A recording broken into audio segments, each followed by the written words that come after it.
One of the common problems with end-to-end tests is the initial data. For example, this test visits a page and checks if there are two items. Of course, it passes initially because, well, there are two items initially in the database. But if we add a third one, let's call it nice, then this test starts failing because now all of a sudden we have more items. One of the things that I like doing to control the number of items is stubbing the initial data load so that we always start with 2 free items. The cool thing of doing this is using site-intercept. Let's see how we can do it in our GraphQL to do MVC application. I will open my network tab and I'm happy with 3 items. I think it would be nice if we always started with 3 items so I can see the application fetching these items. Now we have our actual query, right? All to-dos. We have a preview, which is parse JSON, and we have string JSON. So I'm going to select everything and copy. Then I'll go to my project and I'll go into the Fixtures folder. I'll create a new JSON file. Let's call it free because there are 3 items here. Paste the content. And notice that the server responds with IDs and type names, so like all the stuff that we need or should expect from the server. And now from our spec file, we can do the following. Right before we visit the page, we can intercept this call, right? I've shown it in our videos, right? Right now, this is just spying on the call. It's not stubbing it, so it goes to the server. We can give it an alias. So let's say all to-dos. Now, if we want to stub it with a fixture, all we have to do is add a second parameter. So this would be the response, and we can say use the fixture and the free JSON. That's the file name in the fixtures folder.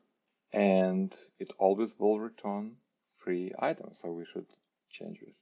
Okay, and let's maybe add a few more items. Notice that the application is fetching all to-dos again and hitting this intercept again and again. Now, once we fetch this, right, it would be nice to, make it a little bit more complicated. For example, we can mark a few of these items completed, so that when we run the test, we immediately start with completed and a few incomplete items. This is a nice way of setting up data for complicated tests without setting up for UI. Now we have to confirm that there are 3 items, 2 of them completed and 1 incomplete. So we have 3 items, we already confirmed it, and we can say all the items with class to do and class complete should have length 2, so there are only 2 of them. And now the question is, how do we check the items with class to do but without class complete? So one of the things that you could do is you can fetch all to do items and then filter them using Cypress command not. So we want to filter and remove all elements that do have class completed, and there should be just 1 item like that. Okay, so we can double check by hovering. So we got all to do class items, 3 of them. We removed all items with class completed, leaving just a single incomplete right front end item. Now, this is splitting the commands and assertions into 2, right? So there is first command, then there is a not command, and then the assertion. So if there is something going wrong, maybe the loading of to do is delayed, only the last command is retried. So for better retriability than before in a guide, we want to merge these 2 commands into a single one. So we retry the original get again and again if there is a different number of items. And the way we do it, we use a jQuery selector here.